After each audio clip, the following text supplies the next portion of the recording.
Na última semana, a Via, antiga Via Varejo, uma das gigantes varejistas aqui do Brasil, anunciou seu plano de realizar um aumento de capital de R$ 1 bilhão.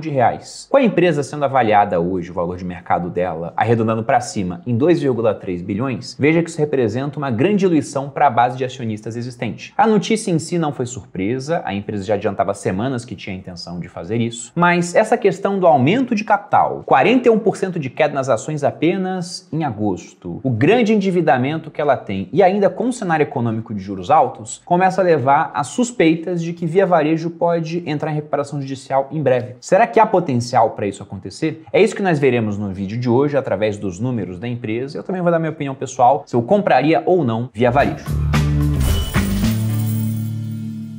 E aí pessoal do Você Mais Rico, quem fala aqui é Bruno Perini, criador do canal. E antes de entrar no assunto do vídeo e comentar mais sobre Via Varejo, um aviso. Nós fizemos esse ano a primeira turma do Viver de Renda no Exterior, um curso dedicado aos brasileiros que não são mais residentes fiscais aqui no país, ou seja, você brasileiro que mora nos Estados Unidos, que mora em algum país da zona do euro, na África, na Ásia, na Oceania. Você quer aprender a investir, mas você não paga mais impostos aqui no Brasil. Então, por isso, os cursos nacionais acabam deixando a desejar nessa parte tributária. Porque no Viver de Renda, por exemplo, eu te ensino a investir aqui no Brasil e no exterior, mas sempre que eu falo de imposto, que é um assunto necessário, eu sempre digo que eu estou pensando no caso do residente fiscal do Brasil. E não no brasileiro que paga imposto, por exemplo, nos Estados Unidos, na Europa, na África, na Ásia, na Oceania, como eu disse. Então, para quem quer aprender a montar uma carteira global, investindo através de vários países diferentes e entendendo como funciona a parte de impostos para o seu caso específico, nós criamos o Viver de Renda no exterior. É um curso que eu fiz em parceria com o Fábio Fares, que está na minha equipe de suporte já há 8 turmas. Ele tem 25 anos de experiência no mercado, é analista, mora atualmente nos Estados Unidos. Até por isso eu tenho confiança de passar o nome do meu curso, né, Viver de Renda, para que ele pudesse criar o Viver de Renda no exterior. E nós abriremos inscrições no final de setembro. Para quem estiver interessado, há um link aqui na descrição onde você pode entrar na lista de pré-matrícula. E também obter mais informações de como será o treinamento. Essa será a segunda turma do curso. Agora, entrando no assunto do vídeo, eu não sou um grande fã do varejo e muito menos de Via Varejo. Eu vou falar um nome antigo porque Via apenas é um nome muito curto, então fica meio ruim para pronunciar aqui no vídeo. Mas eu fui praticamente obrigado a fazer esse vídeo, na opinião da minha equipe, devido ao número gigantesco de acionistas pessoas físicas que têm posição em Via Varejo. São, pelos dados que eu puxei aqui, quase 500 mil investidores. Atualmente, né, se não tiver desatualizado o dado, 451.504 investidores pessoas físicas investindo em VIIA3, que é o ticker dessa ação. Parte disso, muito provavelmente, entrou e teve algum tipo de lucro com a empresa. Porque se a gente pega, por exemplo, o ano de 2019, uma fase muito boa do varejo aqui no Brasil, porque vamos lembrar que a Selic estava em processo de queda, fechou 2019 em 4,5%, a empresa subiu 115%. Depois, em 2020, após uma queda inicial por conta da pandemia, a empresa chegou a subir mais de 300% e fechou 2020 com uma alta de 270%. Lembrando que em 2020, a Selic, que já estava baixa em 4,5%, caiu ainda mais, indo para patamar de 2%. Fora isso, com as pessoas em casa, o governo vendo necessidade de dar um auxílio para que o brasileiro, por exemplo, não passasse tanta dificuldade assim por conta de um cenário que já era difícil, da pandemia, nós tivemos aquele boom de consumo. Muita gente em casa, o sofá não estava muito bom, ganhou um dinheiro, vamos trocar o sofá, vamos trocar o fogão, máquina de lavar. Com isso, as varejistas, elas cresceram muito naquele período. De modo que não foi apenas o preço das ações que subiu, mas também os resultados que melhoraram muito. Como você pode ver aqui na tela, o e-commerce como um todo cresceu 73,88% em 2020. E Via Varejo, logicamente, foi uma das empresas beneficiadas por esse combo de Selic muito baixa, com mais auxílio sendo dado à população, que de casa começou a utilizar mais o e-commerce. Tanto que se pegamos esse combo de Selic baixa com auxílio emergencial sendo dado e as pessoas comprando via e-commerce, o que nós temos é que o resultado de Via Varejo, que em 2019 tinha sido negativo em 1,4 bilhão, ele mudou radicalmente. Em 2020 foi positivo em R$ 1 bilhão,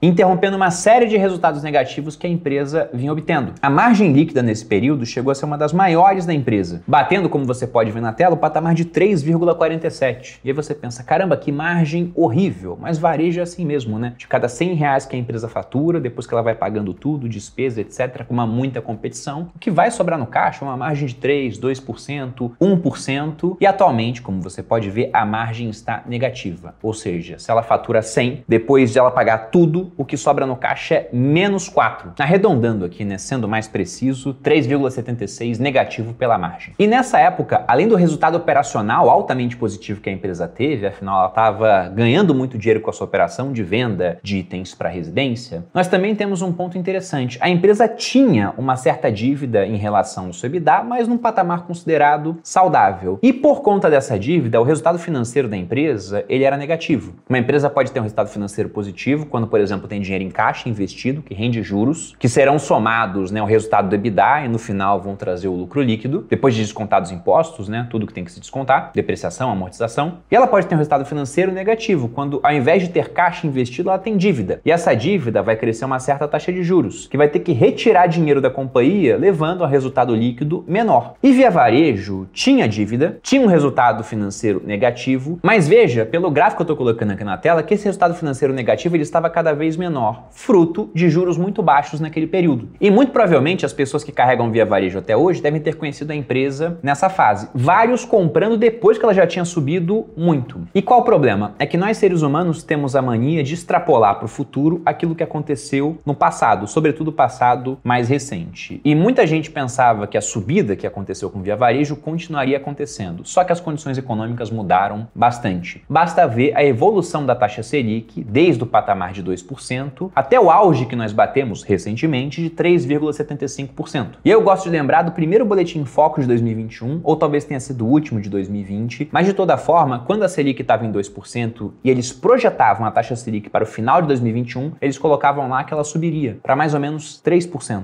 sendo que a Selic ao final de 2021 subiu para 9,25%. E é lógico que ela não subiu simplesmente porque o Copom queria que ela subisse totalmente descolada da realidade, mas sim porque nós tivemos um surto inflacionário, não só aqui no Brasil como no mundo, que levou a inflação novamente para patamares altíssimos, chegando a bater mais de 2 dígitos aqui no Brasil. E por que isso foi ruim para a empresa? Bom, pense no seguinte, nós temos o brasileiro com a sua renda basicamente estagnada, talvez até menor, porque muitas pessoas perderam emprego devido à pandemia, ou tinham negócios que quebraram. Mas vamos supor que seja apenas estagnada. E você está gastando dinheiro com gás, com gasolina, com aluguel, só que tudo começa a subir devido ao reajuste inflacionário, e você tem a mesma renda. Então você está gastando mais apenas para viver com o básico, de maneira que há cada vez menos para que você possa gastar de maneira discricionária, comprando, por exemplo, novos eletrodomésticos ou itens de mobília para sua casa. Ou seja, havia menos renda disponível. Além disso, vamos pensar também no comportamento do consumidor do varejo. Depois que você troca a sua máquina de lavar, sua geladeira, seu sofá, porque afinal de contas você viu que passando 24 horas em casa você precisava de itens melhores em termos de conforto, quanto tempo vai demorar para você trocar esse item novamente? Vou chutar aqui que uns 7 anos, tem aquela conhecida crise dos 7 anos dos casamentos, né? Que acontece porque uma pessoa casa, geralmente mobília a casa com tudo novo, com 7 anos os eletrodomésticos estão velhos, a decoração tá antiga, a casa já não tá mais legal, e aquilo começa a atrapalhar o casamento. Ou seja, você vende uma vez para que esse mesmo cliente só volte a comprar com você daqui a 7 anos. Se é que vai comprar com você, porque em varejo você quer comprar uma máquina de lavar, você abre a internet, joga lá, vai aparecer 10 ofertas, você simplesmente pode escolher a mais barata, independentemente da marca que está te vendendo aquilo. Tirando aquelas muito desconhecidas, né? Mas há muita concorrência entre marcas conhecidas. E um outro ponto crucial é que aquele resultado financeiro negativo, que estava ficando cada vez menor, quando a Selic estava muito baixa, de repente viu a Selic aumentar pra caramba, e como Via Varejo tem hoje um custo médio da dívida de CDI mais 2,6, aquilo fez com que o resultado financeiro da empresa, que era, entre aspas, levemente negativo, disparasse para um grande resultado financeiro negativo. E com isso, a cotação dos papéis desabou. E aí, se nós pegamos, por exemplo, as maiores quedas da Bolsa em 2021, nós temos em segundo lugar Via Varejo, caindo 67,51%, atrás apenas de uma outra varejista, Magazine Luiza, que caiu 71,4%. E observe algo interessante, já nessa primeira queda em 2021, sendo que em 2022 ela continuou, e agora também em 2023, é que se o papel caiu 67,5%, arredondando aqui, tirando aquele 0,01, quanto você teria que ter de subida para compensar essa queda? Porque muitas pessoas compraram Via Varejo no final do seu ciclo de subida e depois simplesmente mantiveram a ação. Falaram, daqui a pouco ela volta, um dia ela volta. Bom, se você pegou toda essa queda de 67,5%, digamos que você investiu 100, caiu 67,5%, agora você tem 32,5%. Para que esses 32,5% voltem a ser 100, você precisa de uma subida de 207,69%.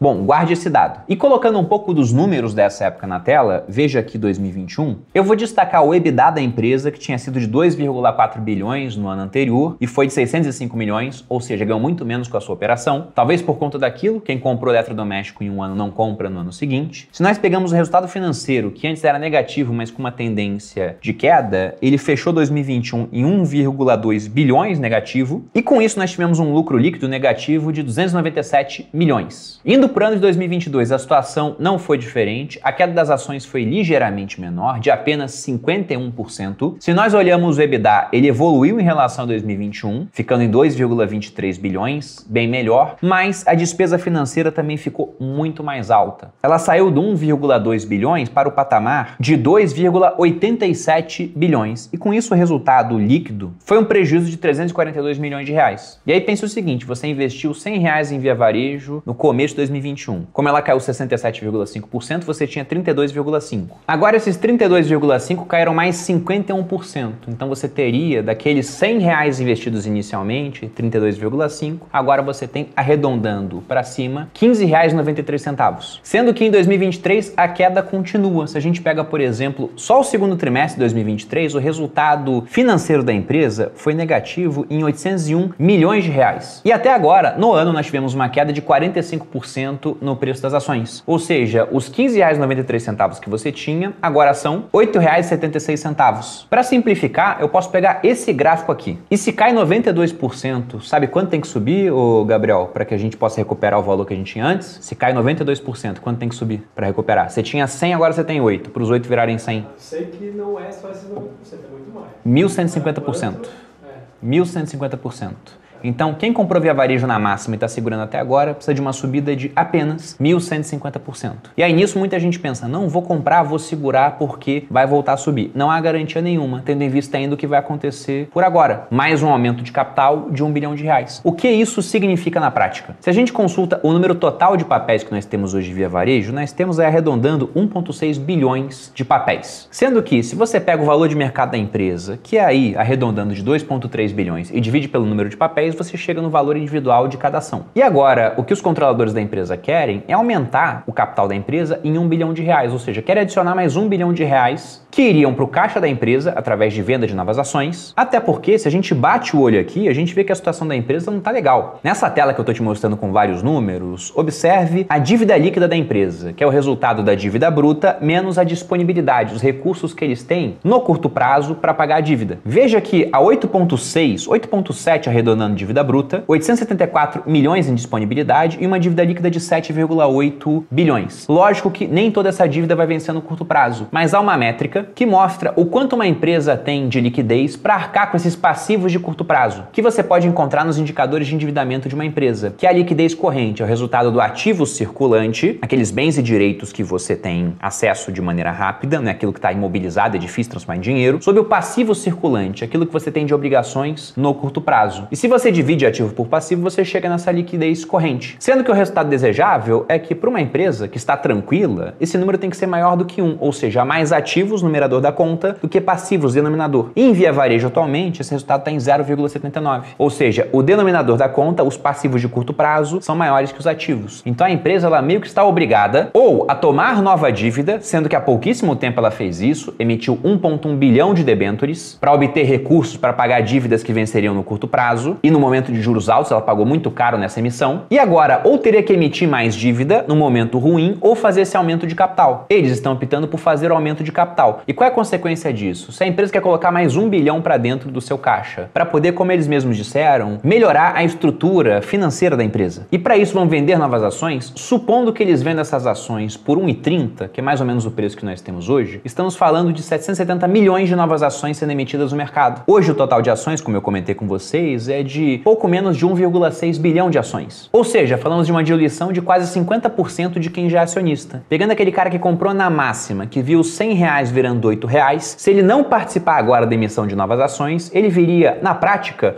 os seus 8 virando 4. E aí tá, ele sabe quanto tem que subir para 4 virar em 100 de novo? 2.400% de subida. Até para cripto, isso é difícil. Então, quando alguém que tem Via Varejo me pergunta, você acha que vale a pena fazer um preço médio na empresa? Se você está ancorado em recuperar aquilo que você investiu, rico? Não, dificilmente isso vai acontecer, se você comprou na máxima, por exemplo, ou próximo da máxima. Agora, se você não está ancorado e quer saber se vale a pena comprar a empresa agora, eu entendo que empresas assim, uma situação de turnaround, que tem uma dívida líquida muito grande, como a gente viu aqui, que nesse momento custa muito para a empresa num cenário de juros altos, podem subir muito quando os juros começam a baixar, principalmente se baixarem com bastante força, e com isso a gente pode ver uma margem líquida negativa ficar levemente positivo, que é transformacional. Então não dá para eu falar que, poxa, quem comprar agora vai perder dinheiro. É que depende dessa queda de juros e da empresa conseguir passar por esse ciclo. Agora, comprar antes da diluição, eu não acho um bom negócio. E, francamente, com tanta empresa boa e barata, eu também não me arrisco a ficar comprando via varejo outros cases de turnaround. Porque tem muita coisa de qualidade boa que nunca vai passar por um problema assim, porque são setores que historicamente não têm esse tipo de problema, que estão largadas em bolsa, negociando a 3, 4, 5 vezes seu EBITDA. Então, para que eu vou me envolver com uma empresa tão problemática? E, logicamente, se a gente olha o que está acontecendo aqui, poxa, toda essa dificuldade da empresa, somada ainda ao grande número de pessoas apostando contra, se a gente olha a taxa de aluguel de via varejo, lembrando que aluguel é aquilo, você quer ganhar dinheiro com uma operação vendida, porque você acha que via varejo vai cair mais ainda. Só que você não tem o papel, né? Então como é que você pode fazer para lucrar com a venda? Você aluga de quem tem via varejo, vende as ações, esperando para recomprá-las mais barato e devolver para quem quer segurar esse negócio por longo prazo. Para esses homens de muita fé, no caso. Eu não faço parte desse grupo. E essa taxa de aluguel, ela respeita oferta e demanda. Então, se tem muita gente demandando os papéis para alugar, a taxa sobe. E nesse momento, como você pode ver na tela, o que nós temos de taxa de aluguel em via varejo é 72,44% ao ano que uma pessoa pagaria para montar uma operação vendida em via varejo, caso ficasse com as ações durante o ano inteiro. Se a gente compara isso com outro concorrente do varejo, que é a Magazine Luiza, a taxa de aluguel lá está em 37,4%. Ou seja, em via varejo, basicamente, nós temos o dobro de taxa. E para alguém pagar tão caro assim, é só porque acredita muito que as ações vão cair de preço. Inclusive, hoje nós temos 21,57% das ações disponíveis colocadas em operações de aluguel, um percentual altíssimo. E aí, logicamente, vendo a queda das ações, apostas em quedas maiores, dificuldade para se reerguer, juros ainda altos no Brasil, dívida pressionando a empresa no curto prazo, custo de dívida muito alto quando eles tiveram que lançar mais debêntures para pagar a dívida que iria vencer no curto prazo. Nós temos essa oferta nova de ações que deve acontecer, que talvez não seja bem sucedida. Então, com todos os somatórios, o pessoal começa a se perguntar, será que vai ter uma recuperação judicial de via varejo? Porque na recuperação judicial, ela simplesmente fala, olha, pessoal, quero pagar, não tenho como, então vamos dar uma pausa aqui, estruturar um plano para que eu consiga me reerguer e pagar vocês, porque se eu quebrar, eu não pago ninguém. Com Americanas, por exemplo, pós-fraude, quando viram o tamanho do buraco, nós tivemos isso. Oi também passou por recuperação judicial. Então, pode ser que isso aconteça? Sim, há uma grande chance de acontecer. Dá para cravar o martelo que vai acontecer? Não, porque depende dessa oferta de novas ações, porque colocar 1 bilhão para dentro do caixa já dá um bom respiro enquanto a taxa Selic não cai e começa a pressionar menos a dívida da empresa e também melhora até a estrutura do pessoal que está tomando crédito para consumir. E o que eu faço? Eu só acompanho de fora, porque não é esse tipo de empresa que me interessa na hora de escolher onde eu vou alocar o meu capital. Mas eu quero saber a opinião de vocês também. E aí, vocês estão comprados em via varejo? Fazem parte dos 450 mil investidores? Acham loucura estar comprado lá? Já venderam, não venderam? Estão pensando em vender? Então me conte nos comentários sua opinião sobre a empresa, porque assim como vocês aprendem comigo, eu também sempre aprendo com vocês. Espero que tenham gostado do vídeo. Se você gostou, dê seu like, se inscreva aqui no Você Mais Rico. Me siga no Instagram. Um grande abraço e até a próxima.